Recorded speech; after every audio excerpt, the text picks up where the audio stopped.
Saya orang yang sangat percaya sekali setiap orang itu punya potensi, serendah apapun, bahkan sejahat apapun, sebetulnya dia punya potensi yang positif. Nah, masalahnya adalah mungkin kesempatan yang diberikan atau yang mereka miliki itu kurang atau bahkan tidak ada kesempatan untuk bagaimana menunjukkan potensi-potensi mereka gitu.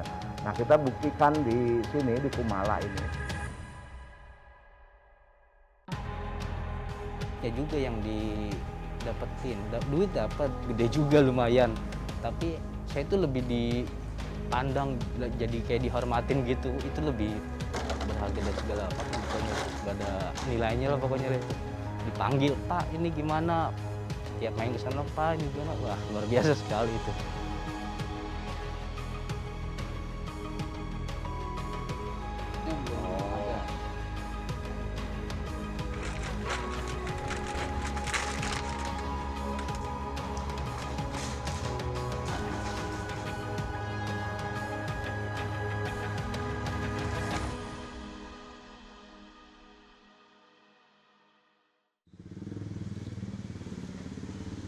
Dulu waktu di jalan itu ya, saya kan ngamen ya dulu ya. Sebenarnya kalau untuk di jalan aja ya, kita buat nyari uang makan gitu, sebenarnya udah cukup gitu, bisa gitu.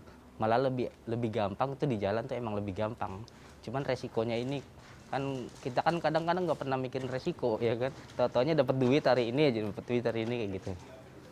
Dan dulu juga saya tuh pernah ikut sama anggota-anggota geng yang ranmor-ranmor gitu.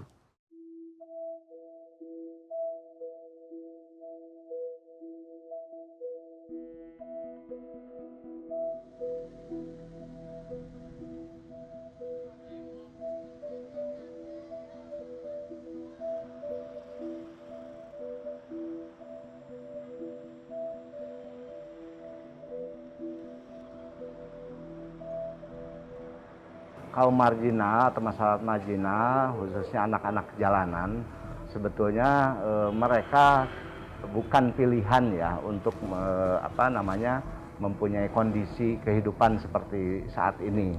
Itu mereka lakukan kenapa harus di jalan, karena mungkin beberapa faktor ya, terutama mungkin dari sisi ekonomi atau bahkan juga pengaruh lingkungan.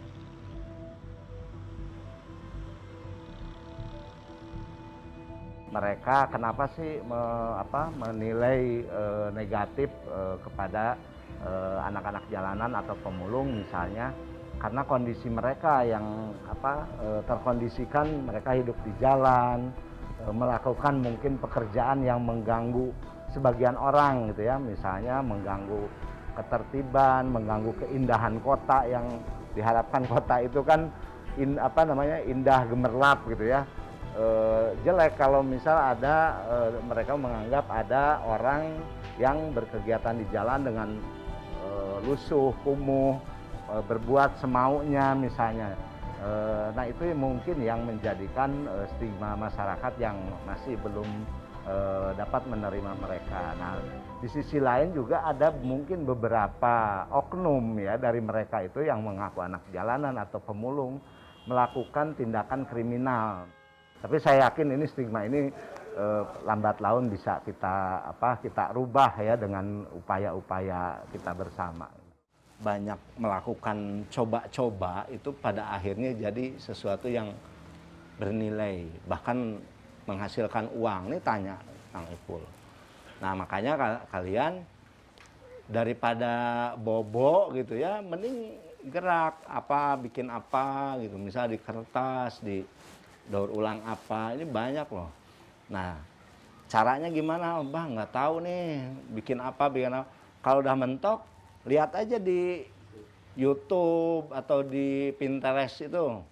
Semua teman-teman dari jalanan gitu ya, awalnya mungkin dianggapnya ya biasa, dianggap sepele lah. Tapi ketika kita rangkul, kita ajak ke Kumala, kemudian kita berbuat banyak hal-hal positif ya, termasuk kreasi, kemudian bikin sesuatu, misalnya ini dari sampah atau dari barang bekas, itu ternyata muncul potensi-potensi mereka ya. Nah Nah ini kalau bisa nanti, ini udah dicuci belum? Kalau bisa nanti kita pilah per warna. Jadi ketika bikin yang begini udah tinggal enak tuh. Jadi per tiap jenis warna dipisah gitu. Baik itu dari seni, dari apa namanya inovasi-inovasi produk misalnya. Bahkan minimal potensi mereka tuh apa? Mereka bisa membentuk satu kelompok yang solid. Ini juga potensi yang mahal sebetulnya, nggak bisa dengan mudah dilakukan orang-orang sebetulnya. Mereka ketika melakukan kegiatan bersama dengan teman-temannya, jarang sakit, selalu bahagia, mau dapat duit, mau enggak selalu tertawa, tersenyum gitu. Sehingga tidak ada atau jarang saya melihat mereka tuh mengeluh. Nah ini kan sebetulnya potensi-potensi yang bisa kita kembangkan untuk kemanfaatan mereka. Gitu. Kita belajar mana nih harus mikir panjang, mana nih yang boleh kita ikut gaul misal, mana yang nggak boleh kita hindari. Itu harus mulai bisa belajar memilah. Jauh banget Pak sebenarnya Pak. Waktu itu yang gede sih saya waktu ikut sama kelompok yang ranmor itu Mbak. Saya sehari bisa 2 juta. Bisa 2 juta. Itu habisnya hari ini dapat, besok habis. Ya nggak tahu ya. Duit panas jadinya bisa cepet gitu-gitu aja. Apalagi dulu kan masih doyan suka mabuk segala macem lah pokoknya lah. Udah bisa ke situ aja, nggak ada pemikiran buat nyimpen, nggak ada itu. Pokoknya jauh banget. Di sini saya sehari 50.000 jauh, jadi kan itu bisa kelihatan juga dari situ. Wah, jauh banget. Nah kalau untuk teman-teman di sini mereka kita terapkan sistem penggajiannya absen. Nah itu per hari absenannya itu ada yang kalau anak-anak baru biasanya 30-35 ribu per hari di luar makan tadi ya.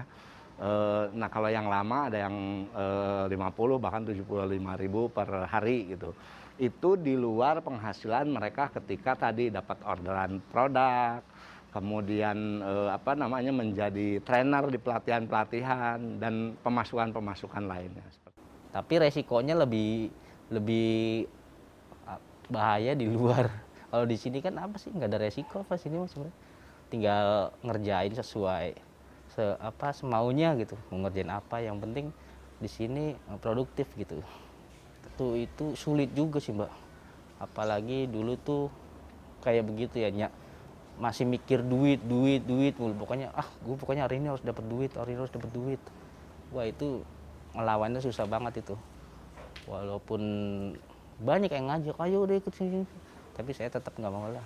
Udah mulai mau, udah jalan di sini aja lah. Emang jalannya kalau di sini aja. Dan milih tetap di yayasan jadinya.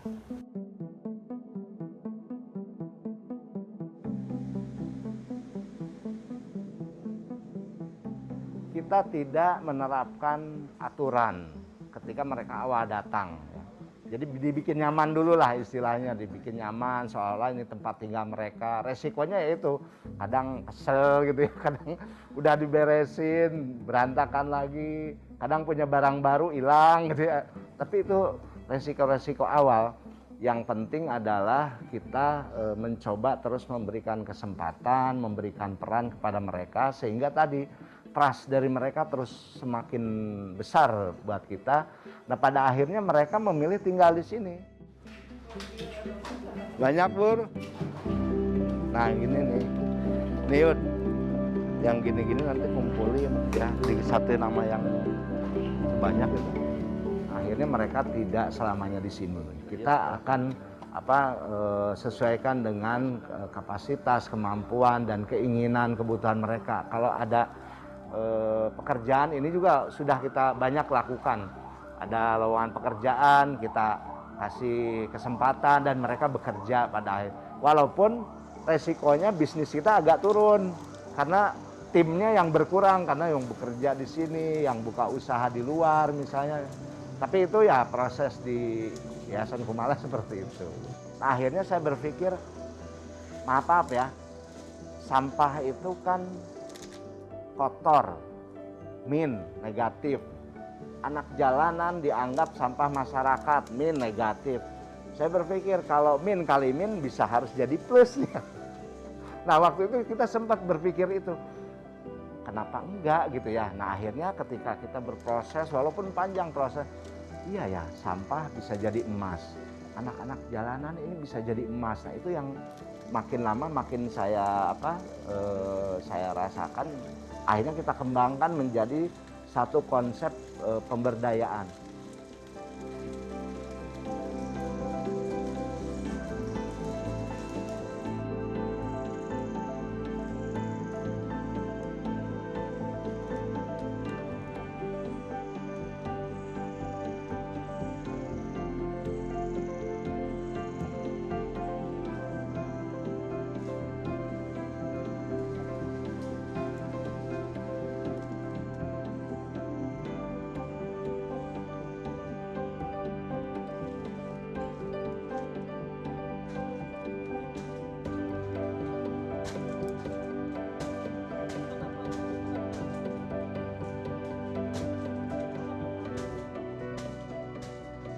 Sebetulnya kegiatan daur ulang kertas atau bank sampah ini buat kami adalah salah satunya ya adalah alat, tools untuk pembinaan dan pemberdayaan mereka. Jadi bukan tujuan akhir mereka jadi pendaur ulang sampah gitu ya, bukan. Tapi kita rasakan mereka dengan ikut kegiatan ini kita gampang masukin misalnya tentang kedisiplinan, tentang etos kerja, tentang macam-macam hal lah gitu ya.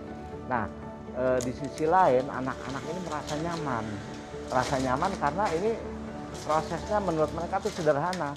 Jadi mereka mau bikin apa aja gitu ya, saya kan tidak membatasi ya. Nah ini yang menantang mereka untuk akhirnya, saya mau nyoba ini, nyoba ini, nyoba ini. Nah itu yang kita kasih tadi kesempatan dan peran tadi. Nah itu mungkin yang membuat mereka merasa nyaman ya, walaupun awalnya masih ngamen misalnya, masih ke jalan. Tapi lama-lama ketika ada orderan ya, ternyata ini produk kita dibeli mahal juga ya.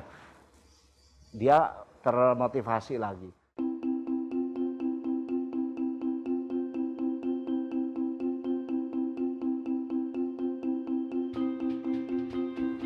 Ya ibu-ibu, hari ini nabungnya cukup bagus, seperti biasa banyak. Tetap semangat dalam menghadapi COVID. Ibu-ibu, ini kan tadi sudah dibagi masker dan hand sanitizer. Ya, jadi walaupun kita berkegiatan, beraktivitas di lingkungan yang kotor, tapi bukan berarti kita kotor. Ya, kita harus selalu bersih, menjaga kebersihan, pola hidup bersih dan sehat. Lalu kita harus menjaga protokol kesehatan, ya betul ya Bu ya. Nah, kita udah ketika dimulai dari awal COVID itu kita ya walaupun kita nggak maksimal bisa membantu teman-teman yang membutuhkan gitu, tapi kita lakukan sebisa mungkin. Pada akhirnya kenal dengan komunitas, beberapa komunitas pemulung. Tadinya ketika kita hanya memberikan bantuan kedaruratan lah, taruhlah sembako, kami melihat potensi-potensi tadi. Pemulung itu kan banyak barang ininya, barang pulungannya, hasil pulungannya. Kenapa nggak diajak aja jadi nasabah kita untuk nabung? Nah akhirnya kita lakukan itu, sosialisasi, diajak ngobrol, Pak nabung yuk. Misalnya nabung sampah. Oh sampah, saya pengen nabungnya uang katanya gitu. Tapi kita nggak punya uang. Ya sampah tuh nantinya ditulisnya uang. Dia mindsetnya baru ngeh gitu ya. Akhirnya mereka dengan berduyun-duyun daftar jadi nasabah bank sampah. Mereka punya tabungan sekarang.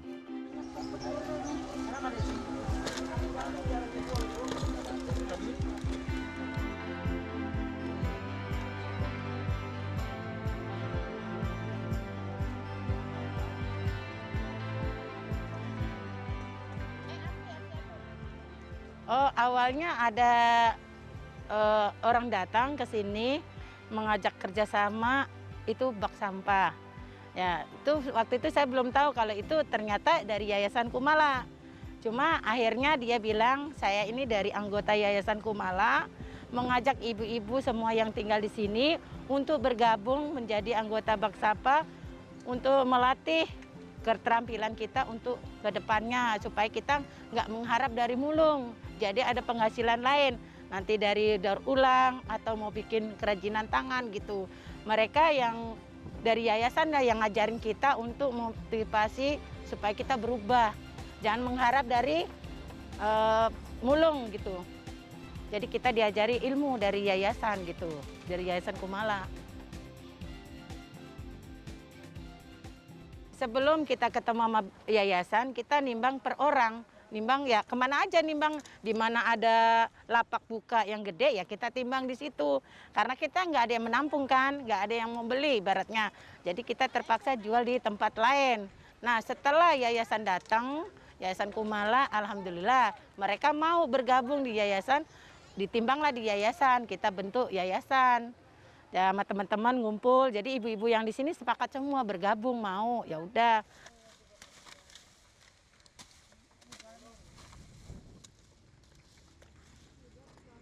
Satu kilonya 3.000. Jadi kalaupun 5 kilo 15.000 gitu.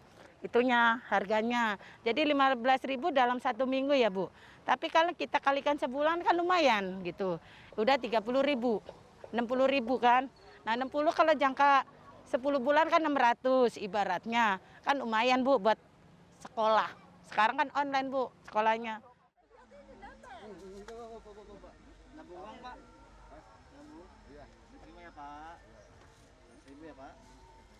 Jadi kalau ada buku tabungannya mereka lihat, oh ya, oh tabungan saya ternyata dari hasil kita ikut menabung bank sampah ada manfaatnya ya. Oh ya, ada tabungan kita untuk masa depan, bisa untuk bayaran anak sekolah, atau untuk biar kontrakan, atau untuk keperluan lain gitu. Jadi ibaratnya kita nabung bak sampah tapi ada artinya, ada nominalnya uang bisa untuk dipergunakan untuk masa depan gitu.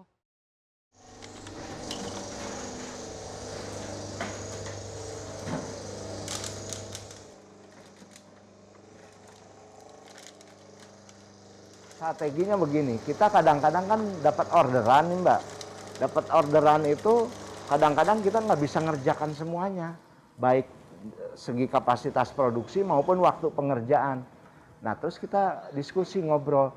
Kalau unit-unit kegiatan ini termasuk unit pemulung, ada unit disabilitas, kelompok disabilitas. Ini memproduksi, usaha kita akan keren nih Mbak. Orderan akan makin banyak kita terima karena kita punya unit-unit produksi. Syaratnya kita jangan ngumpetin rahasia usaha. Jadi resepnya itu 100% kita kasih. Ini ide anak-anak. Oke, kita lakukan saya bilang.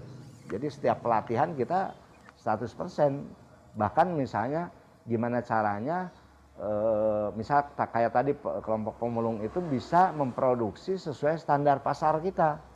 Gitu. Nah bahkan kita langsung ketika mereka selesai pelatihan langsung kita kasih orderan, udah bikin kertas model A, model B, model C misalnya. Nah ketika mereka berproses itu ya tadi praktek produksi itu pasarnya sudah ada dan kita merasa terbantu juga kan, usaha peluang-peluang nggak ada yang kita tolak akhirnya gitu. Pak Tasir.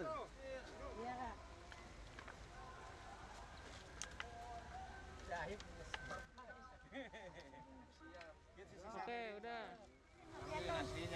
Wakilin aja itu. Ketika mereka jadi objek, kita kan hanya ngasih bantuan, seolah-olah mereka nggak berdaya gitu ya. Dikasih bantuan, seolah-olah selesai dengan sembako, dengan modal usaha gitu ya. Seolah selesai dengan hitungan angka-angka seperti itu. Nah padahal dari sisi lain mereka yang saya bilang tadi punya potensi yang luar biasa. Kenapa enggak kita manusiakan tuh dalam arti mereka kita angkat. Mereka tuh harusnya bisa apa yang saya lakukan. Dan saya praktekkan. Pertama dikasih peran, dikasih kepercayaan. Kepercayaan pun jangan setengah-setengah. Walaupun awalnya kadang-kadang kita rugi. Taunya misalnya dia entah uangnya dibawa lari, entah apa. Tapi itu terus harus kita kasih kepercayaan itu, peran itu. Nah, lama-lama karena mereka merasa dikasih kepercayaan, dikasih peran, diperhatikan, mereka lama-lama berubah. ada tanggung jawab yang terbangun pada akhirnya dan mereka bisa melakukan itu.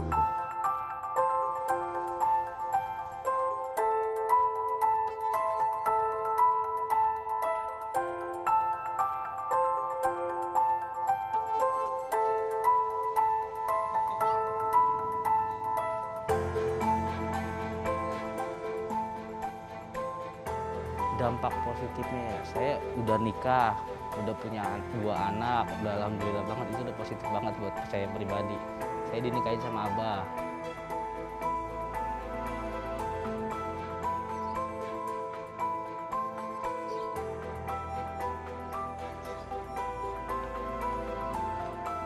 Nggak bisa dibayangin kali ya. Dulu saya aja sekolah, waktu turun di jalan itu SD, Mbak, kelas 6. Kelas 6 saya udah mulai jalan SD. Terus lulus kelas 1 SMP saya masih sekolah. Nah udah mulai kelas 2-nya saya udah benar-benar total nggak ngelanjutin sekolah sama sekali. Nggak bisa ngebayangin Mbak kalau misalnya nggak ketemu yayasan ini Mbak. Udah nggak karuan pasti.